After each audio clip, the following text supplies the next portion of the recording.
Hi guys, my name is Chris and you're watching Wrestling Today. So let's start with Kevin Owens broke the hearts of fans during the April 4th episode of SmackDown when he revealed he's dealing with a serious neck injury and will miss WrestleMania 41. And now we know, it's not a storyline. It's very real, and it could sideline him for a long time. According to earlier reports, Owens' neck issues are completely legitimate, and he's expected to undergo surgery soon. One WWE source even called the situation awful. Another mentioned that fusion surgery may be necessary, which comes with a long road back, and no guarantees. So what does that kind of recovery look like? Here's what wrestlers typically face after neck fusion surgery. Some of the most well-known wrestlers in history have walked this road. Stone Cold Steve Austin had his neck fused in 1999 but retired in 2003 after dealing with pain for years. Edge retired in 2011 and only returned 9 years later after his neck fully healed with the help of newer technology. Kurt Angle rushed back in just a few months but later admitted it permanently affected his mobility. This isn't just a setback for WrestleMania, it's a huge blow to WWE and fans who were excited for Owens' match with Randy Orton, which had been building for months. But Owens made it clear, "I waited my whole life for this, and now I don't know when I'll be back." No return timeline has been confirmed, but if fusion surgery is the route, Owens may be out for most, or all, of the next year.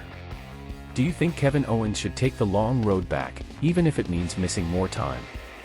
It looks like WWE wasn't thrilled with just how personal things got between Charlotte Flair and Tiffany Stratton on SmackDown, so much so, they pulled the footage. During SmackDown at the Allstate Arena in Rosemont, Illinois, Flair and Stratton delivered a brutal, off-script promo that instantly went viral with fans. But now, in a telling move, WWE has deleted the clip from its official X/Twitter page, signaling that something in the exchange may have crossed the line.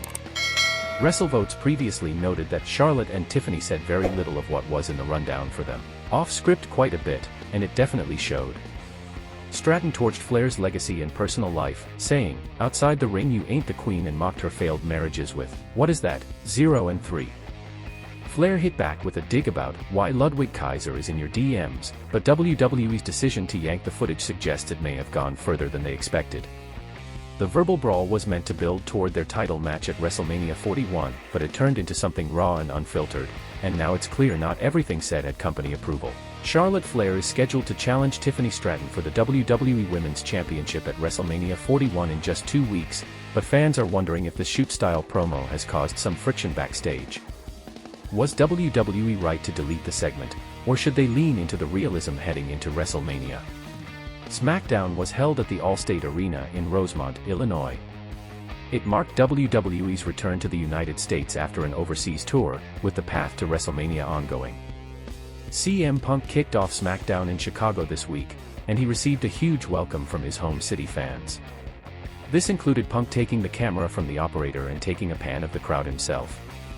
During that opening segment, Paul Heyman came out and asked a favor of Punk, but Punk decided to wait until Roman Reigns was around later on in the show to deal with it. Heyman still owes Punk a favor because he was in the War Games match on the OTC's team. That is how the opening segment ended. Roman Reigns finally showed up just before the final segment kicked off. Reigns addressed the Chicago fans. He asked Paul Heyman, "Is he here?" and fans started to chant for CM Punk. Roman Reigns wanted to know if Punk was still talking about the favor he is owed from the wise men. Roman Reigns shared a secret next, saying that CM Punk wouldn't be back here if it wasn't for me. CM Punk wouldn't be in the main event of WrestleMania if it wasn't for me. He then mocked Chicago fans for cheering Punk on just because he's from their city. Reigns then said that Punk has wrestled Hall of Famers and top names at WrestleMania, but he has never been given a main event spot at WrestleMania until he was introduced to the OTC. Reigns then said that they should get CM Punk out there and hear what this favor is that Paul Heyman owes him. Instead, Seth Rollins came out. The visionary introduced himself to the Chicago crowd, and he made it clear that he wouldn't miss this segment for the world. He wants to know what this favor is that Heyman has for Punk. Reigns reminded Seth that he didn't call him out there, he called Punk out. CM Punk came out next as Seth Rollins leaned against the turnbuckle to wait for the Second City Saint. He got right to business by addressing the favor that Paul Heyman owes him. Then Punk revealed that Paul Heyman will be in his corner at WrestleMania and not Roman Reigns. That was quite a bombshell, and it seems that is also the favor that the wise men owes Punk. Roman Reigns laughed this off, saying that Paul Heyman would never leave him for CM Punk. He asked Paul to tell CM Punk no. Paul Heyman denied. CM Punk smiled as Seth Rollins fell to the mat in laughter. At that point, Punk attacked Roman Reigns and nailed him with a GTS. What's your take on the build for this triple threat WrestleMania match? Thanks guys for watching and please subscribe.